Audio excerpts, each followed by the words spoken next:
pleasing to you. SubhanAllah, amazing. And Al-Khattab would beat him and spit on him and kick him and insult him and humiliate him and tell him, don't come back, and disown him. You don't belong to this family. You're a disgrace to Quraysh. And Zayd would keep coming back and saying what he would say.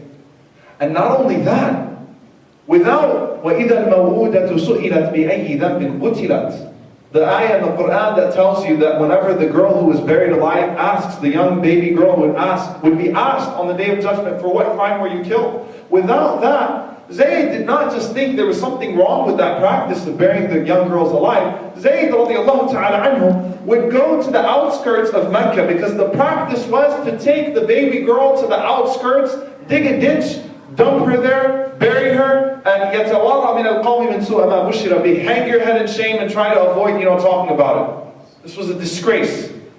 SubhanAllah. Look what Islam did.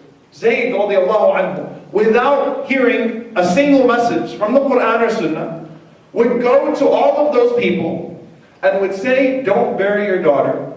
I will raise her. I'll take her. Without any hadith, without any ayah, without any scholar, without any precedent, at least that he was aware of, I'll take her. I'll raise her. SubhanAllah. And he would take all of these young girls, he would raise them until they would get to a marriageable age, and then he would marry them off. Right? Now Zayd became so annoying to the people of Mecca that Al-Khattab had had enough of him and had humiliated him and tortured him so bad that Zayd radiallahu anhu no longer was able to speak.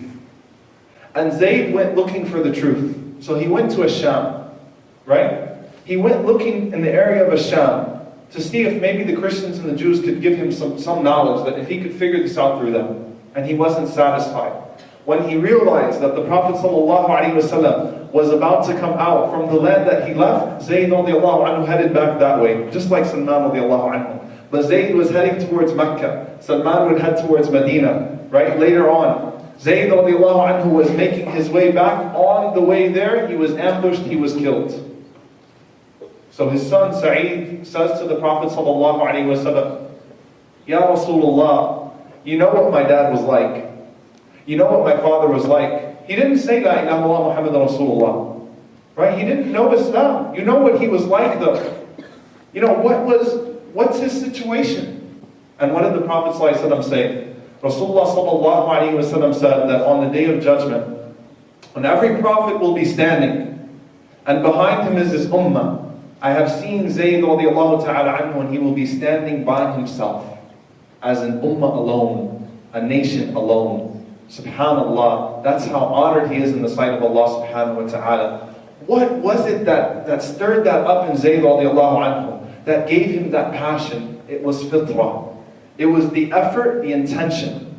I want to be good. I want to please you, O Allah. As Imam al-Qayyim rahimahullah said, مَا أُرِيد إِلَّا أَنْ أُرِيد مَا يُرِيد.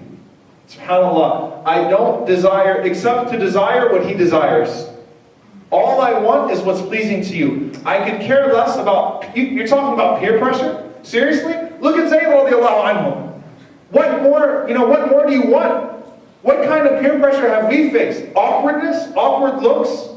Right? Feeling out of place amongst our families and amongst our communities and things of that sort. What awkwardness have we faced compared to what Zayd radiallahu anhu was going through?